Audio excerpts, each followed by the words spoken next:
Hare Krishna,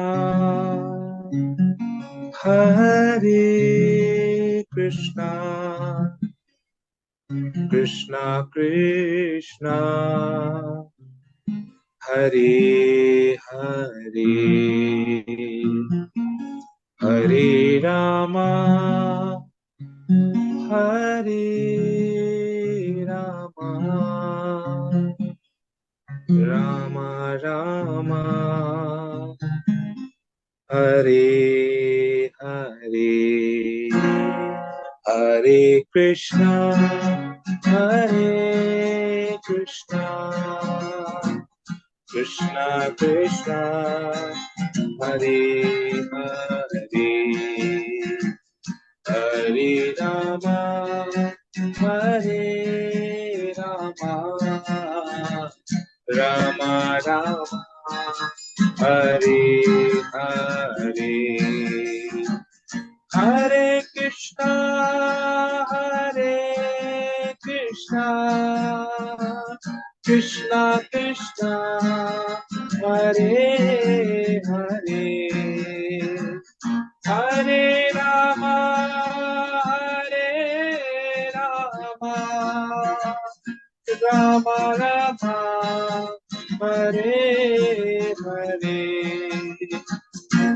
Hare Krishna, Hare Krishna, Krishna Krishna, Hare Hare, Hare Rama, Hare Rama, Rama Rama, Hare Hare, Hare Krishna, Hare Krishna, Krishna Krishna, Hare Hare, Hare Rama, Hare Rama, Rama Rama, Hare Hare, Hare Krishna, Hare Krishna, Krishna Krishna, Hare Hare, Hare Rama, Hare Rama, Rama Rama, Hare Hare, Hare Krishna. Hare Krishna, Hari Bol, Gaurav Prabhu, thank you so much. Hare Krishna. Lord Vaman's story, Lord Vaman, how he came for, so his main objective for coming as in the Vaman avatar, we may think, he had come to help Indra or the Devtas, but that was not his real intention. His real intention was to uplift Bali, who was his great devotee. He wanted Bali Maharaj to become famous. And he wanted Bali Maharaj to become famous, and Bali to by taking his pride away. Basically, he had become proud because of his wealth and position. So wealth and position generally makes us proud.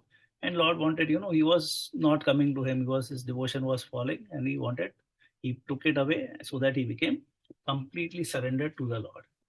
So we continue from there. So when Lord Vaman has taken 2 steps, everything is done. Now he's asking Bali Maharaj, where should I put the 3rd step?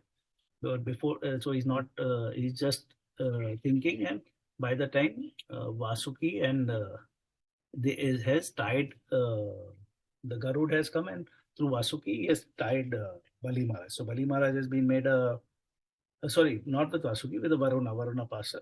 Varuna, ropes of Varuna, he's tied, and he's made you can say he's arrested. He's arrested by them. So he's arrested, and now Bali Maharaj is thinking. So Bali Maharaj is now answering. So Bali is everything, so many things happening with Bali Maharaj. He's not agitated. He's very calm and very composed. A pure saintly figure, a sage who is always calm in all situations. So he's very calm. And now he's telling to the Lord, oh Lord, if you think my promise is faulty, I shall surely rectify it. So he'll rectify his promise if I have done some mistake in my promise. So please place your third footstep on my head. I do not fear living in hell or losing my position. I do not fear being arrested or suffering from poverty, but I fear ill reputation. So, I don't fear so many things, but ill reputation I fear, and I don't want to be seen as a liar or become infamous for breaking my promise. So my promise is very important. Pran jaye par vachan na jaye types.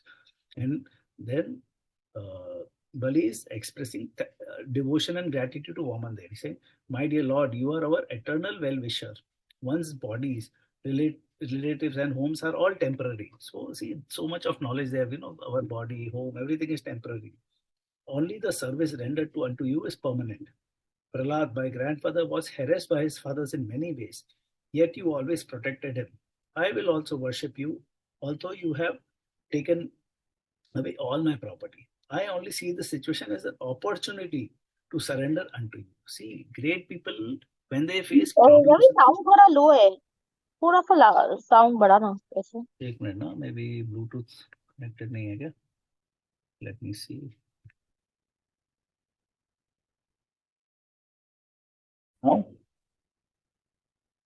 Now it is better. Haribol? Yes, Prabhuji. Now Yeah, it's better, better. huh? I think Bluetooth was not connected, looks like. Okay, so now Bali Maharaj is telling so many right things. He's saying he uses this as an opportunity. See, in our life also we get so many challenges. But if we use that challenge as an opportunity, we convert that challenge into opportunity, we'll succeed. You'll see many people in life, they have faced tough times. Maybe you can see in material world also, say Amitabh Bachchan, he had a very, very tough time in his life when he made some movies or he lost a lot of money. And then he came back on his own. At his age, he was in middle age, and he actually fought and he actually came back. He used his uh, challenges as an opportunity, converted it into an opportunity. In fact, there's a video where Dhirubhai Mukesh Ambani is talking about Amitabh Bachchan, where Dhirubhai Ambani wanted to help Amitabh Bachchan in that time. He's saying, take some money from me. Amitabh said, no, I'll not take any money from you. I'll earn it. I'll earn on my own. I'll work hard and I'll make money. And then he came back, and from that he did lot many. He started TV serials, Kaun Banega Crorepati, and so many things. And he came back. So what is the thing is, people have to understand in challenges we have to find opportunities. So here Bali Maharaj is looking at this as an opportunity that God has taken away everything from me. There is a purpose behind it. He's asking me. He wants me to surrender unto him. And once I surrender unto him, he will really have something, he'll get much more. That's not the intention, but his surrender is important. So he's saying, your punishment will help me become detached from my temporary positions and possessions. While Bali was thus praying to the Lord, and then Prahlad appeared. Prahlad appeared, and Bali Maharaj is tied up. He's arrested in the ropes. And so Bali could not bow down to his grandfather. So Prahlad has come with his grandfather. So with his, in this, he's offering respect in his spine.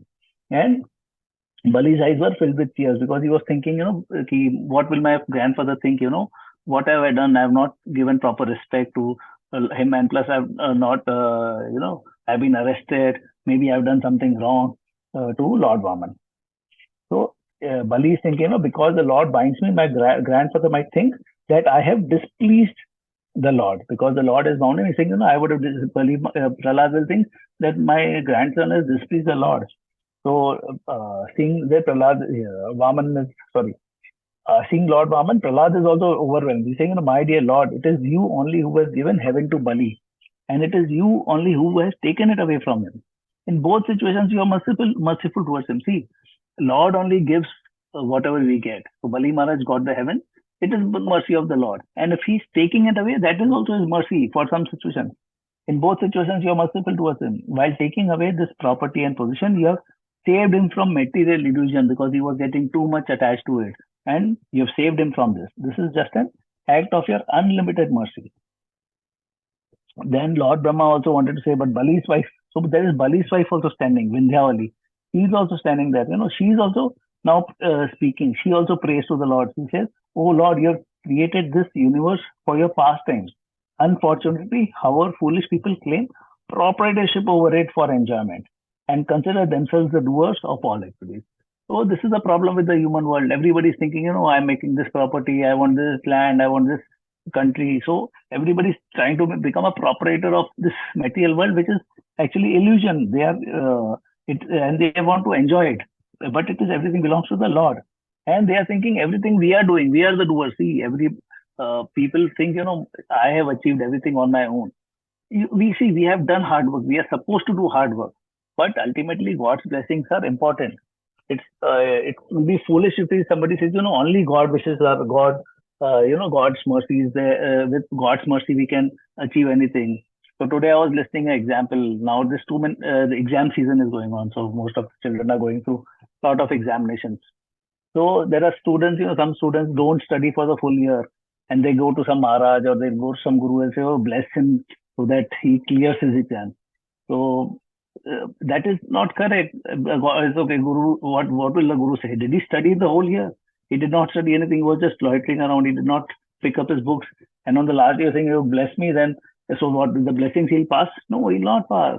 But if hard work is always required, you can bless him so that he scores high. He focuses and he gets good marks. That's a thing you can seek blessing for. Yes, bless him so that he does his paper well. But you can't say if a person has not studied the whole year and you bless him and he'll pass the exams. It doesn't work. And the guru, such people should not give false hopes to people. So important, so here also we should not consider ourselves as doers of everything. It is all what we get. What we do is because of the opportunity given to us by the Lord. So if somebody is doing charity, somebody does good work, it is because God has given him that opportunity. He has chosen us to do such a kind thing. That Prahlad and Vindhyavali both are approving Lord's punishment. Yes, you have done right, because he had become very proud. Then Brahma is also speaking. Brahma is telling to Lord Vaman, "Oh Lord, you are the well-wisher and master of all. Please release Bali. He doesn't deserve to be punished anymore. He offered you everything he had, including his own body. You are supremely pleased when anyone offers you a small flower or little water with love. So in fact, Bali has given you everything. So Lord Brahma is saying, now please release him because he has given you everything. By your mercy, they attain Vaikunt. Then what to speak of Bali, who has offered you the three worlds without duplicity?" Duplicity is a very important word. Duplicity means, if someone gives charity, but he did not intend to give it, but somebody is forced and he's forced to give charity. That is duplicity. Means he's not willing to do, but he's doing by force. But here Bali is not doing with duplicity. He's doing with a pure intention, with a pure heart. So Bali is doing it without duplicity. And how then can he deserve to suffer from arrest? Please release him. Please be merciful upon him. And then he requests. And finally, now Lord Vaman is speaking. So he's saying, "I favor my devotee who is proud of material wealth by taking away all his wealth." Very important sentence. I favor my devotee who is proud of material wealth. How do I favor him? By taking away all his wealth. Despite possessing high birth, youth, beauty, education, opulence, and wealth, if one is not proud, such a person is understood to be favored by me. Very, very important sentences. He's saying if somebody is in high birth, he's born in a very high family, rich family, or he's very beautiful, or he's young, he's very, good body, he has good education, he's very qualified, and he has a lot of opulence, lot of, fame and everything, and he has a lot of wealth, but still he's not proud. That means he is favored by me. That means I have mercy on him. He has understood such a person is favored by me. Means if we have so many things, we should always be humble, not be proud of those things. If we are proud, Lord will take away everything. We should not be proud and we should not misuse our resources. So this is what the Lord is saying. And then he's now praising Bali. I am very much pleased with Bali's tolerance. He has surpassed Maya. He's fixed in his vow despite being bereft of his riches, fallen from his position, defeated and arrested by his enemies, rebuked by his own relatives and cursed by his guru. With so many things happening with him, he was fixed on his vow. Although the guru cursed him, and he remained tolerant and unagitated. He was very tolerant and unagitated. Nothing, no frustration, no anxiety. He was very cool. And then Lord Vaman is glorifying. He's saying, "Dear Bali, in the next Manvantara, you will become Indra, the king of heaven." See, here Lord is giving him the benediction of becoming Indra. One of the reasons is that Bali had completed the Ashwamedha, 100 Ashwamedha Yajna. He completed it. So he was He should have got the position of Indra. So Lord Vaman is confirming to him. He's saying, but till that Manvantara comes, you will live on a Sutala planet, which is not obtainable even by the Devtas. So Devtas also cannot come there. That Sutala planet is very beautiful, as good as Vaikuntha. You stay there, and I am offering this to you, being impressed with your devotion. So I am giving it to you. And I will personally become your gatekeeper at the Sutala Lok. So Lord says, I will become the gatekeeper for you. I shall stay awake to protect you from any attacks by envious people. I bless you to remain devoted to me amidst distracting opulence. So Lord is saying, you may get whatever opulence, but you will always be devoted to me. You will not be distracted. So generally people get distracted with wealth. You will never get distracted with that. And I will protect you from envious people.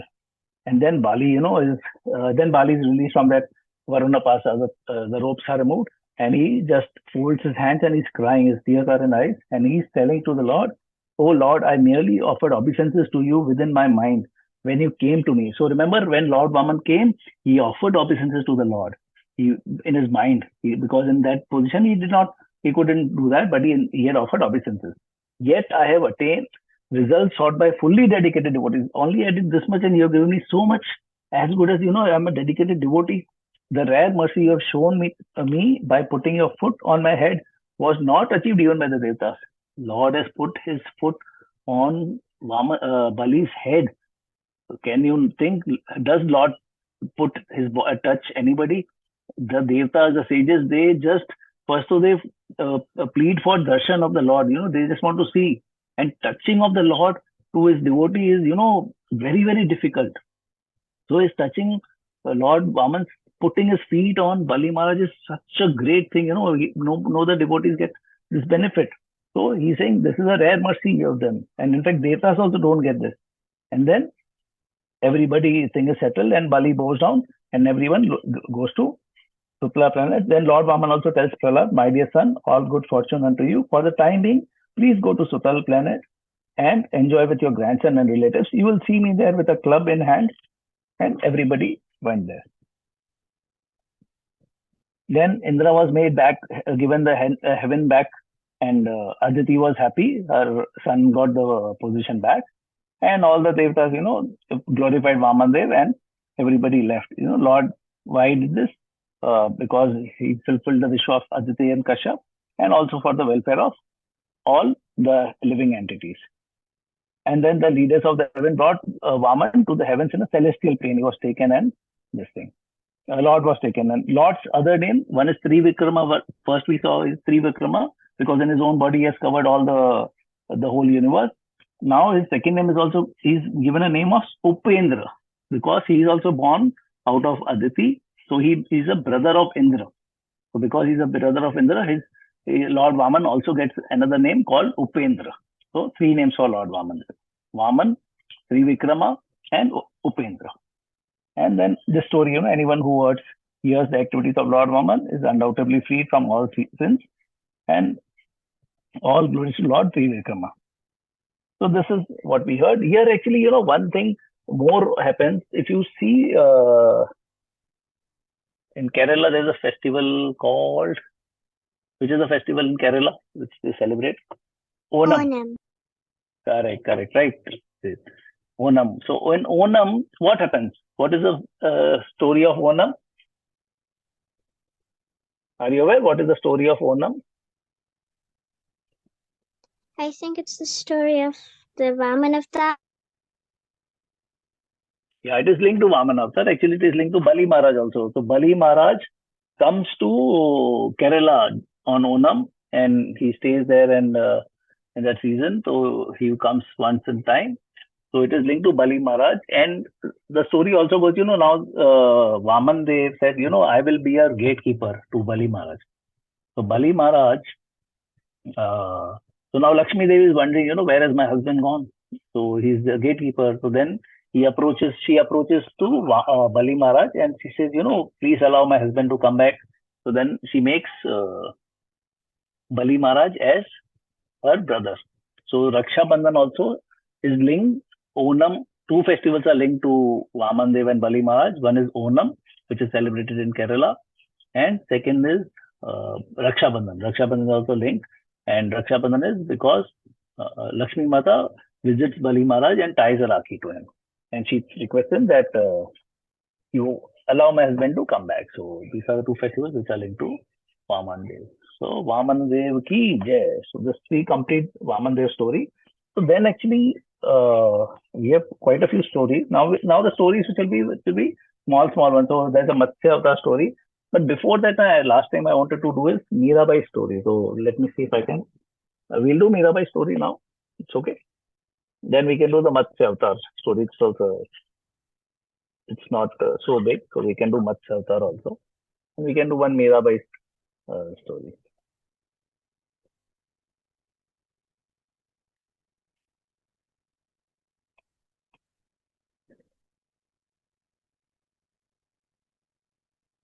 So Mirabai is known for the famous bhajan मेरो तो गिरधर गोपाल दूसरो ना कोई जाके sir मोर मुकुट मेरो pati सोई. So basically, my only one, I am only dedicated to Giridhar Gopal, which is Lord Krishna. Giridhar was a taker who takes Govardhan Giriraj on his finger, and there's nobody else, and who is having a peacock feather on his head, on his turban, and he is my husband, nobody else. So Mirabai's story is that way, like she was born in a very famous family of Jodhpur. So and she was a great poetess, and she wrote poems in Marwari language and Braj Bhasha, in Braj language, because she used to go to Vrindavan. See, Vrindavan and Rajasthan are very close by, and she was born in Rajasthan. So now also so when Mughals attacked Vrindavan, so a lot of deities which were there originally in Vrindavan, they were shifted to Rajasthan. So Radha Govind Dev Ji in Jaipur, and Kasauli mein Radha Madan Mohan. The deities which were there in Vrindavan, they were brought to Rajasthan because under the protection of the Rajputs at that time. So now Mirabai was born in 1504, and she was born in some Chowkhari village in Mirta district, in Mewar, Rajasthan. And she comes from a family of Rao Jodaji Rathod, so in one of the very famous family who was the founder of Jodhpur city. So the Jodhpur, she belongs to the family who had created this Jodhpur city. So Rao Jodaji Rathod. Her father's name was Ratan Singh. And they were all, families were great devotees of Lord Krishna. Now also if you see in Rajasthan, there are people are really great devotees. You will find a lot of great devotion there. And she was, raised by her grandfather. This way. And then she received all the training for becoming a princess. She got good education, horse riding. So she knew everything, horse riding, music, driving chariots. Because at that time in Rajasthan, particular, this thing in these kingdoms, Rajasthan or Marathas, the ladies were taught these many things. They were taught everything, how to fight and how to do the battlefield also. And she also learned to use weapons and everything. But now afterwards, how her journey starts. So when she was 4 years old, she saw from a window there was a wedding ceremony going on, passing by. So which is Bharat or something was passing by, and she was watching that, and she's asking her mother, and she's asking, so she saw one bridegroom, the husband, the bridegroom, and in a very beautiful attire. And she asked, she's asking her mother, who will be my future husband? So her mother, because she's just 4 years old, so she just told him, she pointed to Lord Krishna's deity and said, your husband will be Lord Krishna, the Supreme Lord. She shall be your husband. And that thought remained in her life throughout. So from that 4 years. And then when she was 5 years old, there was a Srimad Bhagavatam happening in her house. So there was a Panditji, there was a priest who had come and who did this Srimad Bhagavatam. And then the priest asked, any questions. So nobody is asking any questions. But this 5-year-old girl, Mirabai, she asked the priest, she said, Baba, when will I get to meet that Govind you mentioned in the Katha? Where can I find him? And she's asking, where can I find Govind? Where can I find Lord Krishna? And the Pandit he cries and he says, take care of this girl. She's not ordinary. And then when she grew, her focus, her love for Lord Krishna always intensified. He was always loving him. And then when she was, so she was very beautiful and she was from a very renowned family. So there were a lot of marriage proposals which were coming.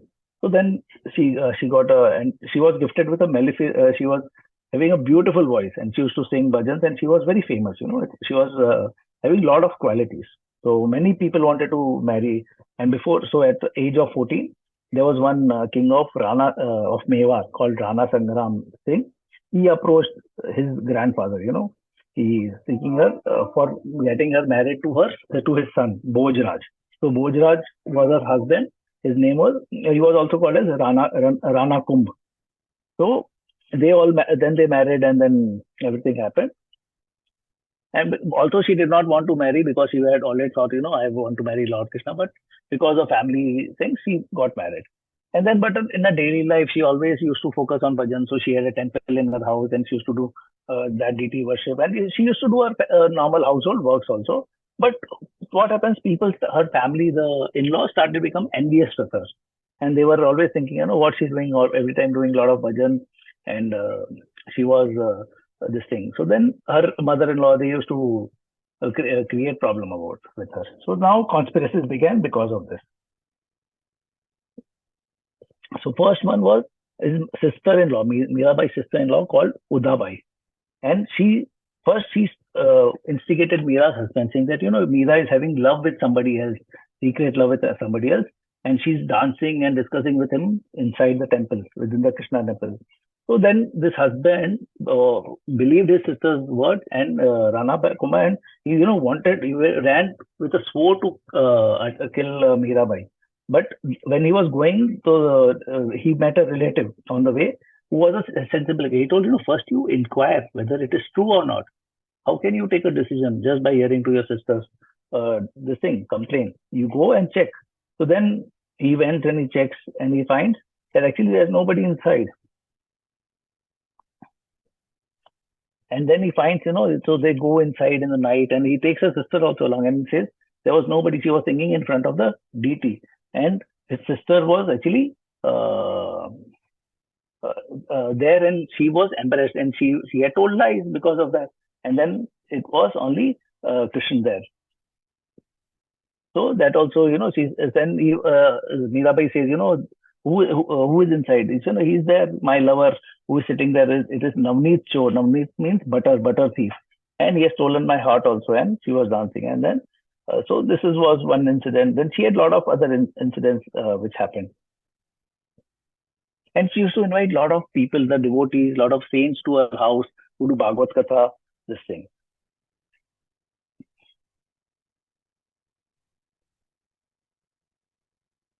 So now what happened? Now the relatives wanted her to become a queen, but she was not interested. Then because of this envious thing, they wanted to kill her. So what they got a snake in the garland, in the form of in the garland packet, and they sent to her. And what she did, she offered that garland box to the Lord. And inside, actually, there was a snake inside it, was a poisonous snake. And then when she opened that box, after offering to the Lord, when the box was opened, it actually contained, it became a garland. So this we would have heard about, and she did not realize it was a cobra inside, because when she opened, it was a garland. Then his brother-in-law gave her a cup of poison.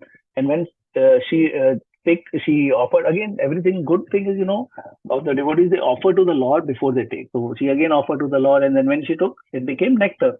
And then there was another ploy. They converted Mira's bed into bed of nails. But when she lay on it, it became flowers and roses. So the relatives were also shocked, so many attempts they did. She was never dying. It was like Bhakt Prahlad, her Bhakt Prahlad's father, Hiranyakashipu, tried so many things, but same thing happened for Mirabai also. See, Bhakt Prahlad happened so much in almost Satyuga or Treta Yuga. But Mirabai's incidents are just 800 years back, you can say. So 800 bhi nahi. Is 1504 she is born. Almost 520 years back. And then so Lord saves his devotees now also, anytime. So he's always there. So it's not that, Lord was there only for Bhakt Prahlad, he'll not come for me. He'll come for everybody who is his pure devotee. And then after that, she was struggling. Then she requested advice from her guru Tulsidas. So she wrote to Tulsidas, not a guru, but she sought Tulsidas' advice. So at that time, Tulsidas, she was also present. So she wrote a letter, and Tulsidas said, you leave, if somebody is becoming an obstacle for your worship to Lord Ram or Lord Sham, you desert your relatives, leave them, even if they are dearest. So like Prahlad abandoned his father, Vibhishan gave up his brother Ravan, Bharat deserted his mother, Bali forsaken his guru. So we heard Bali also, did not agree to his guru. Gopis gave up their families and they were happy after doing so. So you just leave your family and get attached to the Lord, because other elements are only temporary. When she got this advice, she immediately left the place and she met with her guru. Her guru's name was Raidas, and she started leaving her house, and she then used to go to the slums and meet his guru and other sages. She used to do. Then there was a turning point in her life. So once Emperor Akbar, he had heard about Mirabai, that she's a very good devotee of Lord Krishna and she sings bhajan. So he had actually he came in a secret way to Mirabai's palace and to listen to her. And when Akbar came and he listened, he blessed her, he left. But when Rana Kumbh and everybody came to know that Akbar came and met Mirabai, they become very furious and they actually asked her to leave. And then she was very happy that finally I have become free. So she went. She used to chant. So she used to go to Vrindavan. So in Vrindavan, she used to walk barefooted from Rajasthan, and she used to carry her kartal and her singing thing, peacock feather, and she used to sing a tambura. She had a, what you can say, like a sitar or what you say, kind of a thing. Tambura she used to sing, like Sant Tukaram also had. So that tambura they used to use for singing bhajans. And then there she met, and she went to Vrindavan and she met her guru Raidas again. And there she started living in Vrindavan. And then she used to do Madhukari. What is basically Madhukari is begging food from devotees, going to devotees' house and taking food and surviving on that. And she lived homeless and this thing. And her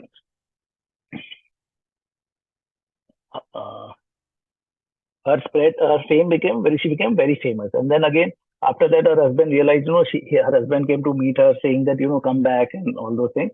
But Meera told, I cannot come back. It's only body is belonging to you, but my soul is all of Lord Krishna. I cannot come. And so her husband also started living in,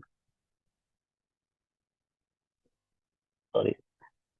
So her husband also started living in Vrindavan. So once she met Jiva Goswami. So Jiva Goswami is one of the 6 Goswamis, third Goswami who revived Vrindavan, basically, we get all devotional learnings from them. Rupa Goswami, Jiva Goswami, Sanatan Goswami, Raghunath Bhatt Goswami, Raghunath Das Goswami, Gopal Bhatt Goswami. So there are 6 Goswamis who actually revived Vrindavan.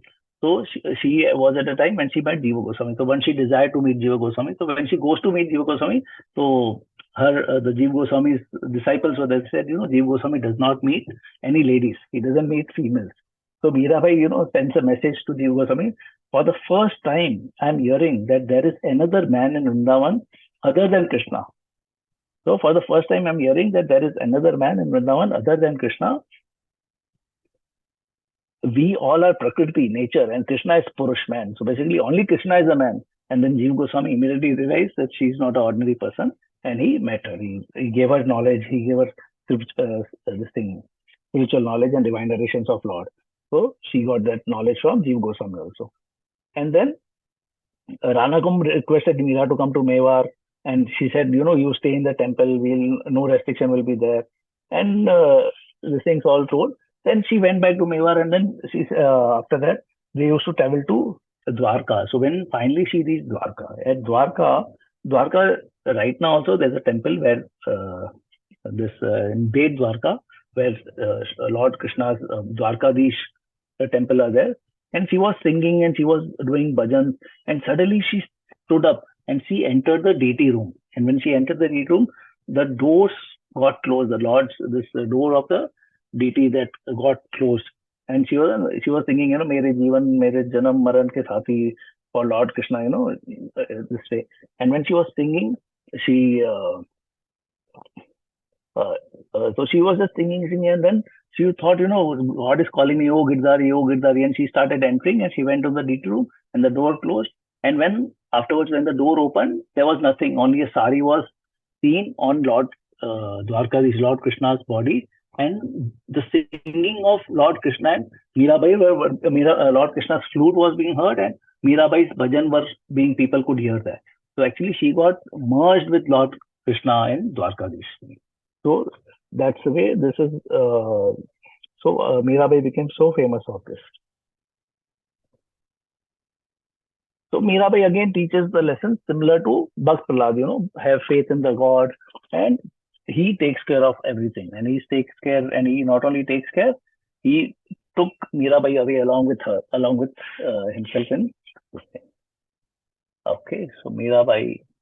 So Mirabai. So we learn from the saints and sages that what we are doing is on the right path. Our chanting, our spiritual work is very important. This thing. So in fact, there was one story of, I think there was Alexander or somebody who conquered the whole world, and when he reached India for conquering this, and then he was given advice, when you go to India, meet the saints of India, to meet some saints and sages. So Alexander reaches India, then he meets some saints. So he tells the saint, I am so and so, I am Alexander, I have conquered the whole world, everything is under my control. Saint says, okay. So why have you done this? Because I want everything to be mine. So, but why? What is your final objective? I want to relax. Because I want to have a peace of mind, and I want to have my wonderful life, and I have no happiness. Saying, for that you did so many things. I am happy without doing anything. Look at me. I am chilling out. I am relaxing. So he got a lesson from the saints and sages. After so much of work, what you did, you killed so many people just for your happiness. I am happy without killing people also. I am happy this way. So here India has the power. Basically, the sages, the saints of India are actually very powerful, and we should learn from these sages, which is who give us real knowledge of bhakti and devotion. And that is the only thing which will take us ahead. Otherwise, there's nothing else. Okay, now we'll start with Matsya Avatar Katha from Bhagavatam. So right now, see, we'll have only few chapters, maybe 4-5 sessions, maximum 4 sessions. We should be able to complete the Srimad Bhagavatam. So what will happen? Our all 4 books of Gaurang Das Prabhuji's will be completed. So Krishna, we have completed Bhagavatam Tales 4, 1 and 2 we completed, 3rd we are doing, and we have completed almost 50-60%. So balance 40% is left to build. So now the next story is of Matsya, the fish incarnation of the Lord. So then this story is the first incarnation. So here Lord, there was a king named Satyavrata. So you would have heard about Satyavrata, and he was ruling a Dravida Desha during a Chaksusa Manvantara, and he was a great devotee of Lord Vishnu. And once he went to a river, Tirthamala, to offer his oblation. So when he was offering this thing, was taking water in his hands and offering the water to the sun and to Lord Vishnu, so a beautiful golden fish came into his hand. So again, he threw it back. So again, he picked, again that fish came. So he did 2-3 times. The fish comes back again into his hand. Then the fish talks to him, So the fish says, "O king, you are the protector of the poor. Then why are you throwing me in this river? I am not safe in this river. I am very much afraid of the big aquatics who can kill me. Please give me shelter." So fish is requesting the king, give me shelter. So if somebody is requesting for shelter, the king will definitely give. It's his responsibility. And the fish he was surprised, fish is talking. He says, "Okay, I'll take you." The king was astonished. He takes him and he brings it at his place in the palace, and he puts the fish in a small jug, so which is filled with water, because the fish is small. And within a moment, the fish increases its size. And the fish says, "Oh, dear king, this jug is very congested for me. Can you please give me a better shelter?" So the king then takes the fish and puts it in a large well. So when he puts in a large well, Then again, immediately, her size further expands within a moment again. So she is becoming so big and she has occupied the whole well. And now Satyavrata is surprised, what is this? Then he takes that fish and puts it into a lake. Then in the lake also, she assumes such a big form. And then the fish says, oh, the king, the lake is not sufficient for me to live in. Please put me in a water reservoir that is big enough to accommodate me. So every largest reservoir was not sufficient for the fish, because every time she was getting bigger and bigger. So finally, king released the fish into the ocean. And the fish says, oh Satyavrata, there are so many dangerous sharks that will eat me in this ocean. Please don't throw me here. So now she's saying, the fish is saying, don't throw me here because sharks will eat me. Now Satyavrata is totally bewildered, what to do. Within moments, on the same day, the fish has increased, so its size so big. So then Satyavrata realizes, this is not an ordinary fish, this is Lord Vishnu. Then he's asking the fish, who are you, sir? In one day you expanded your size so much that you couldn't fit in any of the vessels I provided. I have never seen such a miraculous aquatic before. So then King Satyavrata understood, you are certainly Lord Narayan. I offer you millions of obeisances. To show mercy on all living beings, you have now assumed the form of an aquatic. All your pastimes and incarnations are only for the welfare of all living beings. I wish to know the purpose of your Matsya incarnation.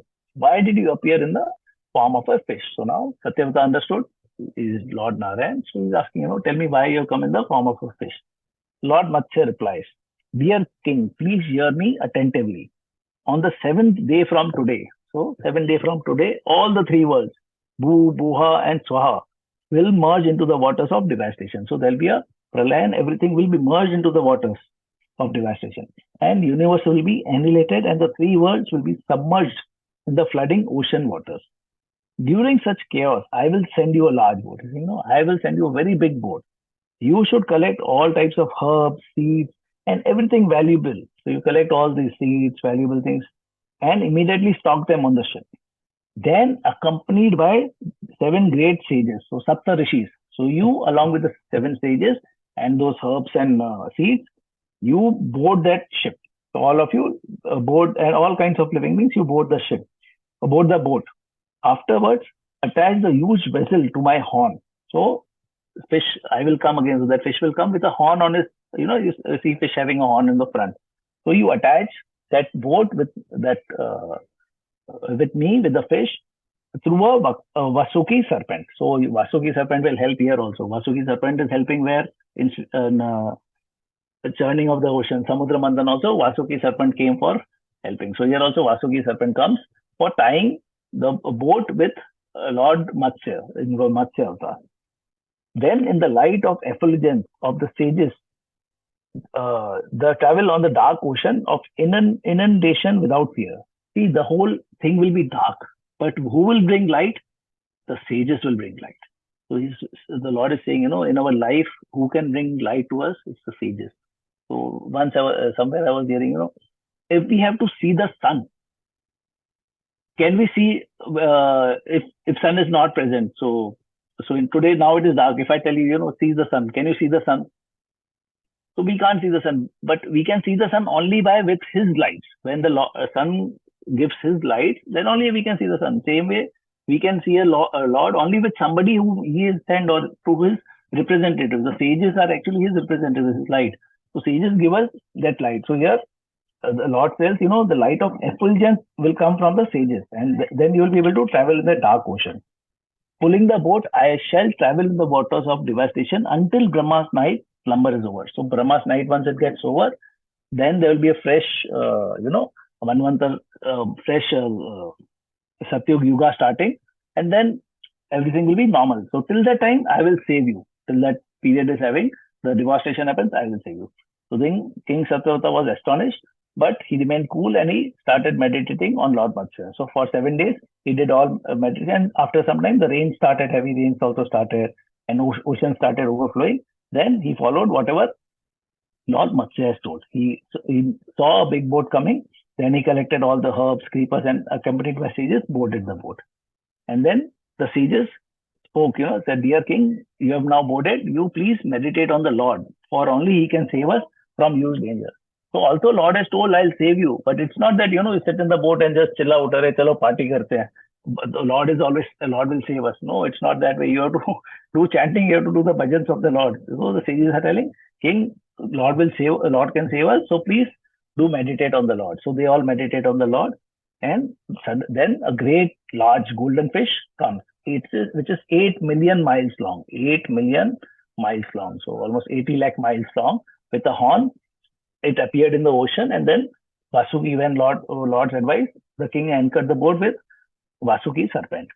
And then they all offered prayers to Lord Matsya. And they said, "Oh Lord, you bestow knowledge upon the ignorant. You are the supreme guru. Foolish people, material activities, hoping for happiness." Foolish people think, with material activities we'll get happiness, but that we'll never get happiness, because happiness is only in Anant. Ananta is Lord Krishna, so Lord Vishnu. So only he can give actual happiness, permanent happiness. But foolish people are only suffering. Only by serving you, one can become free from all suffering and attain eternal happiness. Neither the Devatas nor the sages can understand you fully. You are the supreme well-wisher of everyone. Please be merciful upon us. And then they did prayers, thus praised by the thing. Lord Matsya, what he did, when they were traveling in the ocean, when they were moving, Lord Matsya gave the knowledge of spiritual, this thing. He taught them Matsya Puran. So there is a Matsya Puran, basically Puran, spiritual knowledge given by Lord Vishnu in the form of a Matsya fish.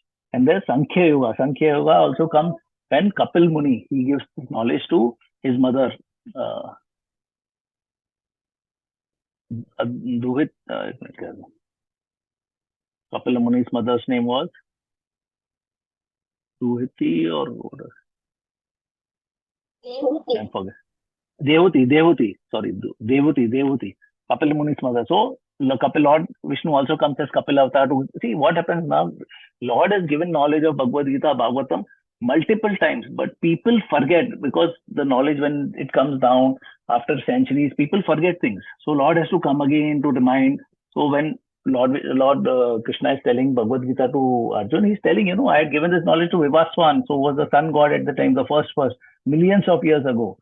But the knowledge has been diluted and it has gone away. So I am giving that knowledge again. So here, Lord in his Matsya Avatar also gave this Sankhya knowledge, Yoga knowledge to Satyavata and all the sages. And their sages, they were all blessed with to hear Matsya's instruction. And this anyone who sincerely hears this great divine narration are freed. Then Satyavata in his next life became the son of the sun god Vivaswan. So Vivaswan, he became the sun god. So Vivaswan actually got this knowledge from Lord Vishnu. So that's what in Bhagavad Gita you can connect. He became sun god. He actually got this knowledge from Lord Vishnu already. But this went down. So therefore he was called Vaivasvata Manu. So he was the first Manu also. So then this is the story of this thing. So Lord appears in various forms. He appears in the form of Vara, a tortoise, a Kurma, then Matsya, or a child, Vaman, a half lion, Narsimha, or a human being, Ram. But he comes in his divine, beautiful forms to protect the devotees. See, that's the advantage. That's where our Sanatana Dharma is so great. Lord actually is giving us options. You want to worship me in any form, you worship me. I'm giving you so many options. So whatever form you like, you worship me. So how fortunate we are. Lord has given us so many options. And here, this thing. So still, there are some religions who believe, God is formless. So it's okay. They want to worship as a formless God. It's fine. But that is again, he's also God only. Formless is also God. But they don't want, worshipping a form is little superior, because we can have a relationship. There's a reciprocation of the Lord happens in that, and we enjoy that relationship with the Lord. So that love is little on a better side. We get that this thing. So it's not that they are doing wrong, but we also our worship is little better. What I feel. So. Okay, so we have completed the Matsya Avatar. Then we'll continue. So Vaman's Avatar story we completed. Matsya Avatar we have done. Then there'll be some small stories. We'll do that. Then so that we'll do on Friday. Maybe we'll not have a session. So next Monday we'll do that. So there's a story of Sudyamana, who was boy who becomes a girl. So that was one. So these are Then see, in this, one more important thing is when I was listening to one of our spiritual masters, so he says, Srimad Bhagavatam, original Srimad Bhagavatam, when Lord Brahma, Lord Vishnu had told to Lord Brahma or Narmuni, those were of 1 crore verses. But this Srimad Bhagavatam is of 18,000 verses. Why it was 18,000 verses? Because Parikshit Maharaj did have only 7 days and nights to listen. So it was not possible for Sutta Goswami to give the narration of whole 1 crore verses. So he has cherry picked. He has picked the best of the verses to give that knowledge to give that teachings to this Parikshit Maharaj. So everything which is there in Srimad Bhagavatam is important. So even if it may be a small story or any reference to some king or some sage, so those are very, very critical. That's the reason Sutta Goswami is mentioned about that. So we should, when we read, we should have that thought in mind of reading Srimad Bhagavatam, that everything is relevant and important. So in Srimad Bhagavatam. So here we'll continue these stories among the same. Right now,